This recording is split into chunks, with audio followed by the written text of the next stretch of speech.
रहीम एक मेहनती किसान था जो एक छोटे से गांव में अपनी पत्नी और दो बच्चों के साथ रहता था। उसकी जिंदगी खेती पर ही निर्भर थी।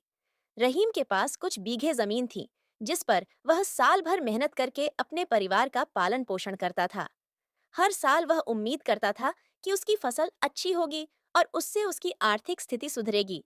लेकिन खेती का काम आसान नहीं होता। रहीम की जमीन पर साल भर फसलें उगाई जाती थीं।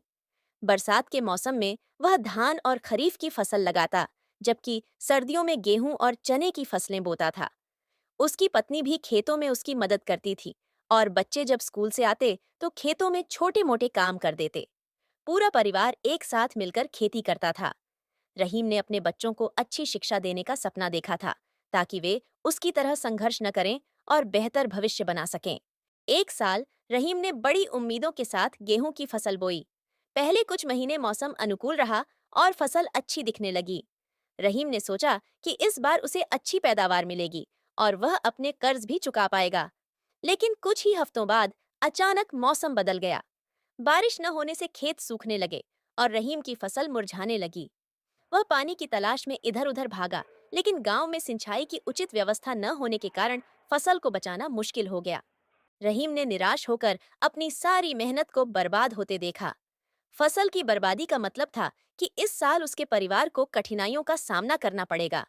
कर्जदार दरवाजे पर खड़े थे और रहीम के पास उन्हें देने के लिए पैसे नहीं थे। बच्चों की पढ़ाई भी रुकने की कगार पर थी। रहीम की पत्नी ने उसे ढांढस बंधाया, लेकिन रहीम की चिंता कम न हो सकी।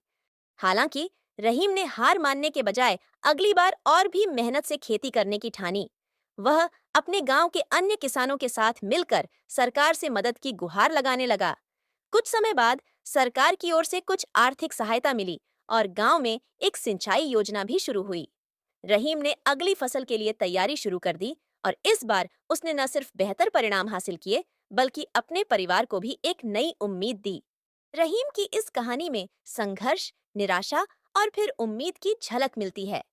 उसका सपना था कि उसकी मेहनत से उसके बच्चों का भविष्य उज्जवल हो और वह धीरे धीरे उस सपने को साकार करने की दिशा में बढ़ने लगा।